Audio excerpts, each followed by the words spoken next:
Hi, this is Chris Locke from Division 764 in Melville, and today we're covering CATS and a beginner's guide of how to use it.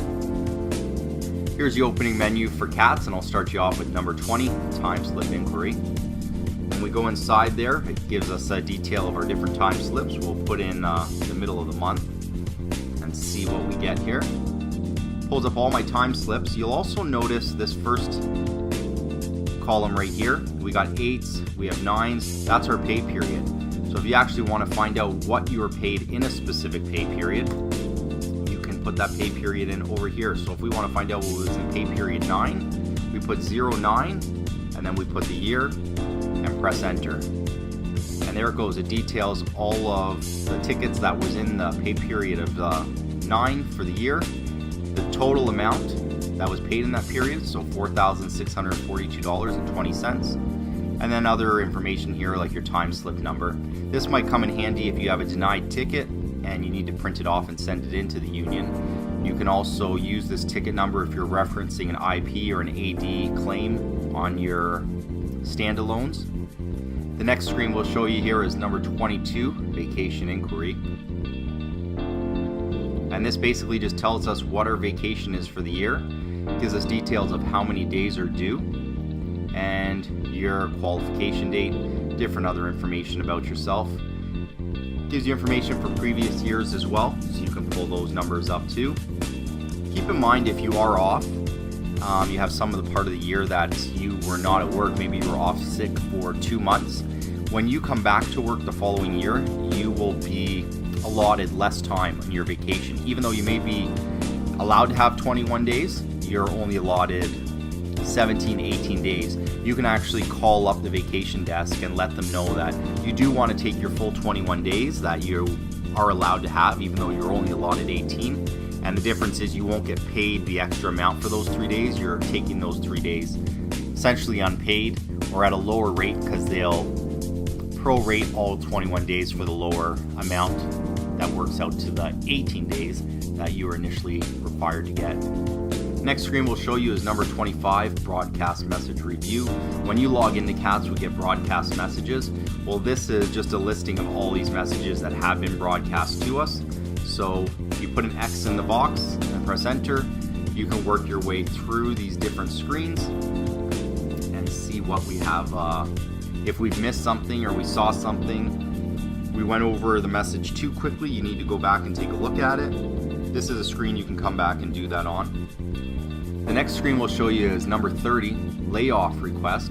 This is where you're going to be entering PLDs. You can call the crew office and you can have them enter a PLD for you. Or if you want to enter it online, it's done through this screen.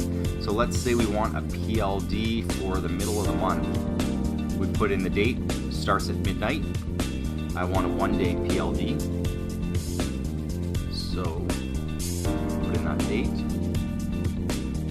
And again for not one. And you can see that's a 24-hour period. We're requesting in here a P for PLD. And we press enter.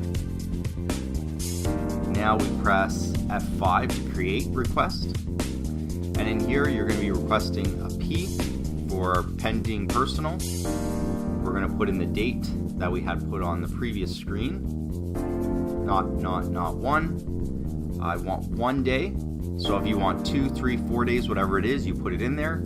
If you want to put any remarks into it for why you want to take that time, or you don't have to. And then the next one is, we go to the bottom here and we add it.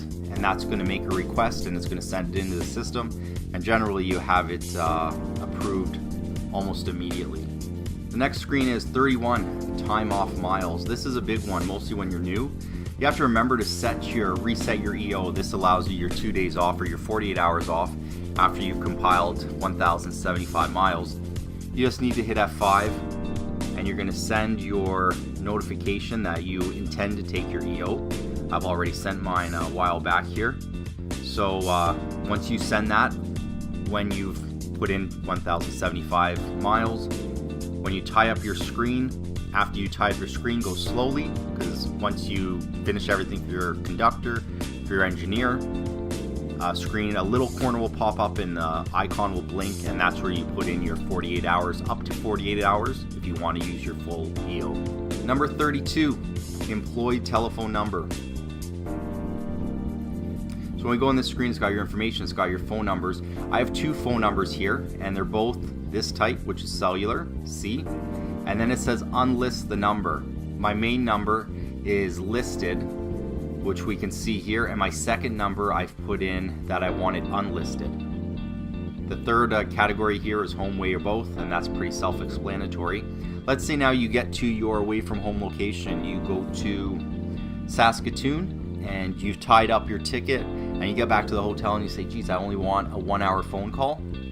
You can log into CATS from the hotel, or you can log into it on your phone, and you come into this screen and you can change your short call right here to 0111. So let's say I want a 1-hour call at the hotel, and then I press F5 to update it, and it says update was successful. The next screen I'll show you is number 34, the US hours of service log. This only comes in handy at tax time when you're trying to make your claim for your meals at the away from home terminal on your tax return. You can print all your tickets or all your trip information for an entire year.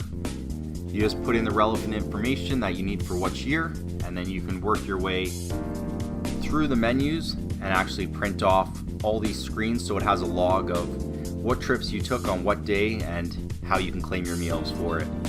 Next screen I'll cover is number 42, the standalone claim. Pretty sure all trainees are familiar with this screen because you're entering standalone claims as you're a trainee. The one time we use this quite a bit is for RX claims. This is the screen where we do it. You've probably seen your conductor do it. At the bottom is if you enter an F10, list claim codes. There is numerous claim codes you can enter. A lot of the times we use it for what's called an IP, an interpretation claim, and AD, an adjustment claim. So if you want to make an adjustment to a ticket that maybe was a while back, you can press an AD and include your ticket number, and you can get that ticket number from screen number 20, where it pulls up your ticket from maybe a month ago. And you can write in a note to payroll asking them to make an adjustment to a ticket. An IP claim is also a good one, because if you have any questions for payroll, they're very hard to get a hold of, obviously, but you can enter in your question there. And generally within 3 to 5 days, you'll get a response to that. You just have to keep taking a look in screen 20 and see if they've responded to that ticket. And what I'll show you is that right now. So let's say I've entered an IP question, and it was entered, let's take a look. Let's say it was entered in the last couple days. So let's say I entered an IP claim ticket, and it was this one here on the 1st of May, this number 9. Over here, these numbers, T means transmitted, A is awaiting, D is denied, and when they respond to an IP claim, you can put an X in there, and you can pull up the ticket. And then when you go in there, there's going to have fax. It's number 6 here. This is going to be lit up red. So that's going to tell you that they've responded to you and they have a message in there. So go in there, read the message for your question that you asked. One of the last items on this page that I'm going to bring to your attention is number 49, new employee bid maintenance. That's a screen that change a cart. You need to bid all the jobs you want to do. I'm going to put together a separate video for that because that's a bit more detailed. We'll go into this last screen here. It's train service, number 3. And this gives us a lot of information as far as number 1, train lineups. So you might be familiar with this already. You enter your station number, which is Melville. Let's put 24 hours.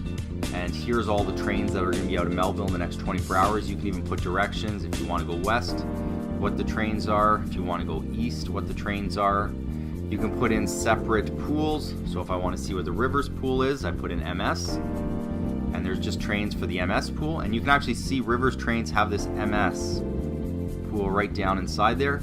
So let's erase that screen, or erase the MS, and take a look and see what these different screens mean. So MV, that tells us that's the Saskatoon train. 36 is our division out here in the prairies. SN is for Saskatoon. So that tells us that's the Saskatoon crew taking that train. This shows us it's a Melville crew, 36 MV MS, taking that train. Thanks for watching CATS, a beginner's guide. And we have an email address here. If you have any questions, feel free to email us.